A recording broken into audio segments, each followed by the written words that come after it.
राजस्थान की राजनीति हमेशा से ही एक विचित्र ढंग की रही है।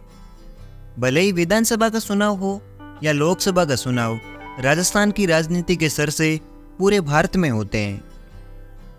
लेकिन इसी राजस्थान की राजनीति का एक ऐसा चेहरा जिसने युवाओं के अंदर जोश और जुनून भर के लाखों लोगों के दिल में अपनी जगह बनाने में कामयाबी हासिल की है। सत्ता में कोई भी पार्टी हो, लेकिन इनके तेवर और रुतबे हमेशा उतने ही बरकरार रहते हैं। जी हाँ दोस्तों, आज की इस वीडियो में अपन बात करेंगे राजस्थान की राजनीति के बाजीगर कहे जाने वाले एवं आरएलपी सुप्रीमो हनुमान बेनीवाल के बारे में।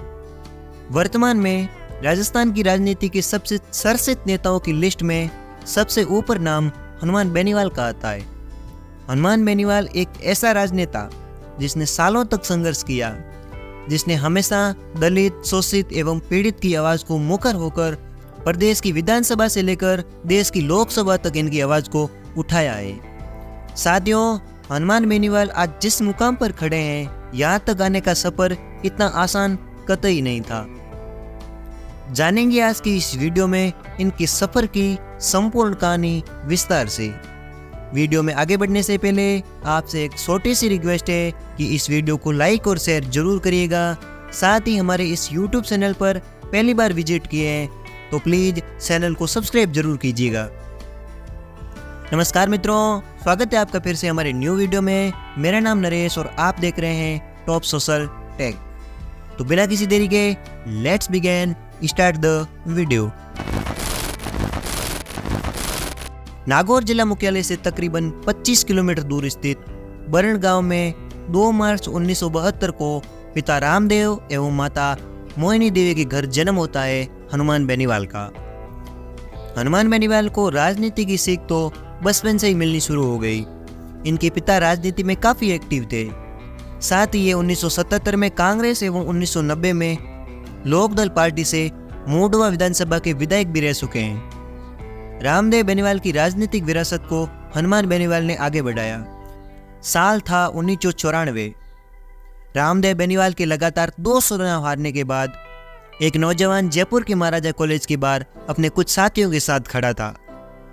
उनके साथी हर आते जाते छात्र को एक पर्चा थमा रहे थे। इस पर्चे पर लिखा था हनुमान बेनीवाल फॉर प्रेसिडेंट।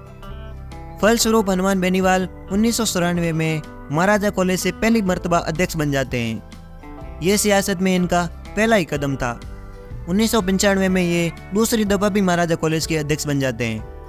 इसके बाद 1996 में भी लॉ कॉलेज के अध्यक्ष चुने जाते हैं। बतौर छात्र नेता ये काफ़ी तेज़ी से उभर रहे थे, लेकिन आने वाले 2 साल इनकी जिंदगी को पूरी तरह बदल के रख देने वाले थे। लेकिन उससे पहले 1996 का एक किस्सा जिसकी बदौलत ये काफ़ी सुर्खियां बटोरते हैं। रात को 2 बजे खोलने पड़े थे जेल के ताले। जी हाँ दोस्तों, शायद ही राजस्थान का ऐसा कोई राजनेता होगा जिसके लिए आधी रात को जेल के दरवाजे खोले गए हो। उस समय तक हनुमान बेनीवाल के पिता रामदेव बेनीवाल 1990 और 1993 का विधानसभा चुनाव हार चुके थे। राजस्थान में वो जिस जनता दल का झंडा डो रहे थे, वो 1991 में चंद्रशेखर की सरकार गिरने के बाद कई टुकड़ों में टूट गई। इस कठिन समय में किसी ने उनका साथ दिया तो वो थे भैरू सिंह शेखावत। वही भैरू सिंह शेखावत जिनके खिलाफ हनुमान बेनीवाल ने जयपुर में छात्र संघ नेता के रूप में कई आंदोलन किए। रामदेव बेनीवाल और शेखावत का परिचय जनता पार्टी के समय से था। शेखावत के कहने पर रामदेव बीजेपी में आ गए। 1991 का विधानसभा चुनाव उनकी सियासत की अग्नि परीक्षा था। इस चुनाव में रामदेव बेनीवाल की हार का मतलब था उनकी सियासी पारी का अंत। रामदेव बेनीवाल इस सीट से बीजेपी के प्रत्याशी के तौर में नामांकन भर चुके थे। 8 दिसंबर 1991 की सुबह में चुनाव होने थे। चुनाव के लिए जनसंपर्क अभियान जोरों शोरों से चल रहा था, लेकिन 12 नवंबर को अचानक खबर आई कि दिल का दौरा पड़ने की वजह से रामदेव बेनीवाल का निधन हो गया है। ये परिवार और पार्टी के दोनों के लिए अपरिचित था। पार्टी के आला लीडर बेनीवाल के घर श्रद्धांजलि देने पहुंचते हैं। वहां पर तय होता है कि रामदेव बेनीवाल की सियासी विरासत को हनुमान बेनीवाल आगे लेकर जाएंगे। जरूरी क्रियाक्रम से फुर्सत पाकर हनुमान बेनीवाल अपने नामांकन के लिए निर्वाचन अधिकारी के पास पहुंचते हैं। वहां जाकर उन्हें पता लगता है कि उम्मीदवार के देहांत की स्थिति में हर राजनीतिक दल को 7 दिन के भीतर भीतर चुनाव आयोग को यह सूचना भेजनी होती है कि अब उसका अगला नया उम्मीदवार कौन होगा। भारतीय जनता पार्टी की तरफ से ये सूचना भेजने में बहुत देरी हो गई थी। ऐसे में हनुमान बेनीवाल का नामांकन नहीं हो पाया। पिता की मौत के बाद इनकी सियासी विरासत का छीनना इनके लिए एक दूसरा बड़ा धक्का था। लेकिन ये तो बस कठिनाई और संघर्ष की दौर की शुरुआत थी, जिसे लगभग 1 दशक तक लंबा चलना था। लेकिन समय आता है 2003 का। 2003 में विधानसभा के चुनाव होने थे, लेकिन हनुमान बेनीवाल को बीजेपी टिकट नहीं देती है। लिहाजा ये हुआ कि हनुमान बेनीवाल ने लोक दल का दामन थाम लिया और अपने पिता की परंपरागत मुंडवा सीट पर मैदान में उतर गए। इस चुनाव में मुंडवा का मुकाबला बहुत ही दिलचस्प था। बीजेपी ने इस सीट से उषा पूनिया को मैदान में उतारा, साथ ही कांग्रेस ने हबीबुर रहमान को। वही हबीबुर रहमान थे जिसने 1990 और 1993 के चुनाव में हनुमान के पिता रामदेव बेनीवाल को पराजित किया था। इस त्रिकोणीय संघर्ष में उषा पूनिया को लगभग 39,000 वोट मिले, साथ ही हनुमान बेनीवाल को 35,000 वोट। इसके अलावा हबीबुर रहमान को 32,479 वोट। इस तरह हनुमान बेनीवाल ये मुकाबला 3300 वोटों से हार गए। नागौर सीट की पहचान राजस्थान के बड़े राजनीतिक घराने मिर्जा की वजह से रही है। 1971 से 1991 तक लगातार ये सीट मिर्जा परिवार के ही किसी न किसी सदस्य के पास रही है। 1957 में नाथूराम मिर्जा यहाँ से विधानसभा पहुंचे, साथ ही 1962 में रामनिवास मिर्जा। लेकिन इसके बाद ये दोनों राजनेता केंद्र की राजनीति में सक्रिय हो गए। नागौर विधानसभा अगर 1980 और 1991 को छोड़ दें तो ये सीट लगातार कांग्रेस के ही कब्जे में रही है और कांग्रेस का टिकट उसे ही मिलता जिसे मिर्जा देना चाहते। रामनिवास मिर्जा के बेटे हरिंदर मिर्जा 1993 और 1991 में नागौर सीट से विधायक रह चुके हैं, लेकिन वो 2003 में बीजेपी के गजेंद्र सिंह खेवसर के हाथों चुनाव हार जाते हैं। हरिंदर मिर्जा के चुनाव हारने की वजह से इनके परिवार के सियासी रसूख काफी हद तक बिखर जाते हैं। यही वजह थी कि नागौर में नए जाट चेहरे को उभरने के लिए एक खाली जगह मिल गई। हनुमान बेनीवाल इस खाली जगह को भरने में तेजी से उभर रहे थे। इसी बीच जिले की डीडवाना तहसील में जीवनराम गोदारा हत्याकांड ने उन्हें जाट नेता के रूप में उभरने का एक नया मौका भी दे दिया। पूरे आसपास के जिलों के जाट डीडवाना पहुंचने लगे। जीवनराम गोदारा उस समय की मुंडवा विधायक उषा के पति विजय पूनिया के करीबी माने जाते थे। उषा पूनिया उस समय वसुंधरा राजे की सरकार में मंत्री थी। इसी वजह से विजय पूनिया गोदारा की मौत के बाद खड़े हुए प्रदर्शनों से हमेशा दूर रहे। लेकिन इसके उलट हनुमान बेनीवाल पूरे समय आंदोलन में सक्रिय रहे। इससे हनुमान को फायदा ये हुआ कि उन्हें जाट युवाओं के बीच काफी लोकप्रियता मिल गई। साथ ही वो तेजी से युवा जाट नेता के तौर पर उभरने लगे। 2008 के परिसमन के बाद मुंडवा सीट को खत्म कर दी गई और खेवसर नाम से एक नई सीट अस्तित्व में आई। हनुमान बेनीवाल को 2008 के विधानसभा चुनाव में खेवसर से बीजेपी की टिकट मिल गई। कांग्रेस ने इनके सामने डॉक्टर सहदेव चौधरी को टिकट दी। साथ ही बीएसपी से लड़ रहे दुर्ग सिंह चौहान ने इस मुकाबले को त्रिकोणीय बना दिया। लेकिन इस मुकाबले की सफलता बेनीवाल की झोली में गिरी। इस मुकाबले में बेनीवाल ने लगभग 20,000 वोटों से विजय प्राप्त की। लंबे संघर्ष के बाद आखिरकार बेनीवाल विधायक बन ही गए। हनुमान बेनीवाल अपने पिता की विरासत को आगे बढ़ाने की ओर बढ़ चुके थे। विधायक बनने के बाद बेनीवाल ने पार्टी की मुखिया वसुंधरा राजे को भ्रष्टाचार की देवी कहकर विरोध करना शुरू कर दिया, जिस पर इनका भारी विरोध हुआ और इन्हें पार्टी से निष्कासित भी कर दिया गया। हालांकि प्रदेश में सरकार कांग्रेस की थी। उस समय मुख्यमंत्री अशोक गहलोत ही थे।